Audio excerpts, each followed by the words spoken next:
door wanaagsan saaxiibayaal sida ogtihiin halkaas dunida ka joogtaan sida ka warqabtaan caawa waxaa jira Europe League iyo Conference League marka maadaama ay jiraan ciyaaro badan waxaan ka soo xulanay 13 kooxood sida ujeedaan events waa 13 kooxood halka uu isku yahay $18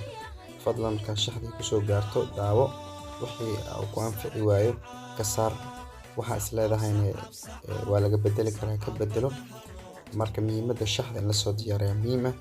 marka shaxda ugu macquulsan ayaan ku soo diyaariyay marka hadaad is leedahay meesha ay ku fiican tahay in laga bedelo ka bedel saaxiib marka waxaan ka dukareynaa shaxdeena Fenerbahce Stade Rennes ugu horeyso Fenerbahce Stade Rennes oo caawa wada ciyaaraya UEFA Europe League inshallah goordhowna Barcelona iyo ayaa ku soo biiri doono iyo kooxii xalay soo haray oo ka soo haray Champions League marka inta ka horeyso kuwan asla fiirinayna kuwan marka waxa leenahay Fenerbahce Stade Rennes 2 gool ayaa ka imaanaysa tan kale waxa ku soo xigta Lazio iyo kooxdan kale Lazio oo iyadan soo kale Europe League caawa ciyaaraysa Lazio maadaama koox adag ay tahay marka kooxdan kale tan way ka tabareertaa marka Lazio waxa leenahay guud ahaan ciyaartan caawa way badinaysaa marka daarto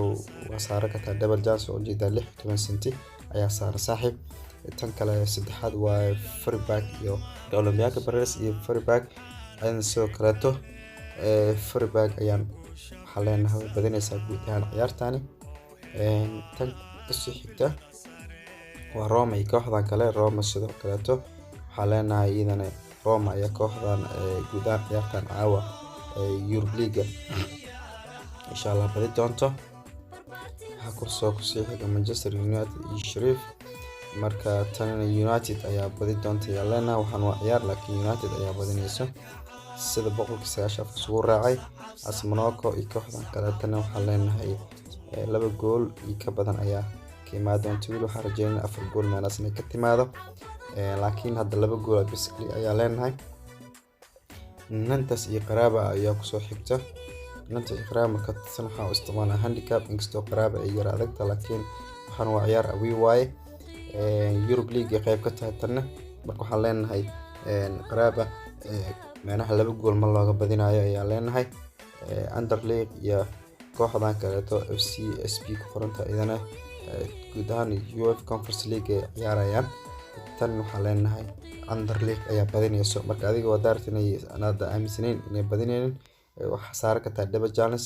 haday maxaan ku yiraahdaa asleeda way kala badinayaan ujeeda 12 saaran